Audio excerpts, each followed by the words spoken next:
আজকে মই টমেটোর সস বানামু। এই সিজনে প্রচুর টমেটো পাওয়া যায়, টমেটোগুলো পাকা লাল থাকে। আর এই টমেটো দিয়ে নিজের হাতে টমেটো সস বানামু। আর এইটা কলম 1 বছর সংরক্ষণ করে খাওয়া যায়। নামি দামি ব্র্যান্ডের থেকেও ভালো লাগে, স্বাদটা অনেক ভালো হয়। আর এই সস কিন্তু বাচ্চাকেও খাওয়ানো যায়, কোনো সমস্যা নাই। তাই আজকে মুই সস বানার পিনে টমেটোগুলো সেদ্ধ করে এলাম। পেঁয়াজ, রসুন, আদা, দারচিনি, এলাচ, লবঙ্গ দিয়ে ভালো করে সেদ্ধ করে লইছি।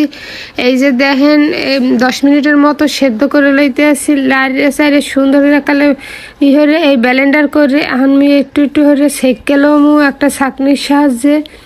সেঁকে লইলে কিন্তু টমেটোর সসটা ভালো হয়। আপনারা অবশ্যই সেঁকে লইবেন। এই যে দেখেন কত সুন্দর করে আমি সেঁকে লইছি, দেখেন কি সুন্দর একটা পেস্ট হয়েছে। এখন আমি পাতিলে ডালে দিয়ে এই যে একটা বাটিতে 2 চামচ কর্নফ্লাওয়ার আর 2 চামচ ভিনিগার গুললে লমু। ভিনেগার কিন্তু দিতে হইবে, এইটা দিলে 1 বছর রাখতে পারবেন। আর এইতে 1 কাপের মতন চিনি দিয়ে লইলাম, চিনি দিয়ে ভালো করে লাড়ে সাড়ে এখন মই ভিনেগার আর কর্নফ্লাওয়ার দিয়ে লাড়াইয়া একটু তেঁতুলের টক দিয়ে ভালো করে লাড়ে সাড়ে দেখেন এই কত সুন্দর সসের কালারটা হয়েছে। মুই কিন্তু কোনো রং ব্যবহার করি না। আর এই যে এখন দেখেন এইটা কিন্তু ইয়ে গেছে, একটু দেখলাম চেক করে। আর এই যে কাঁচের বোতল, অবশ্যই কিন্তু কাঁচের বোতলে ডালতে হইবে। পানি দিয়ে ঠান্ডা করলাম। মাশাআল্লাহ, আমার সসটা কিন্তু অনেক সুন্দর হয়েছে আর খাইতেও কিন্তু অনেক স্বাদ হয়েছে।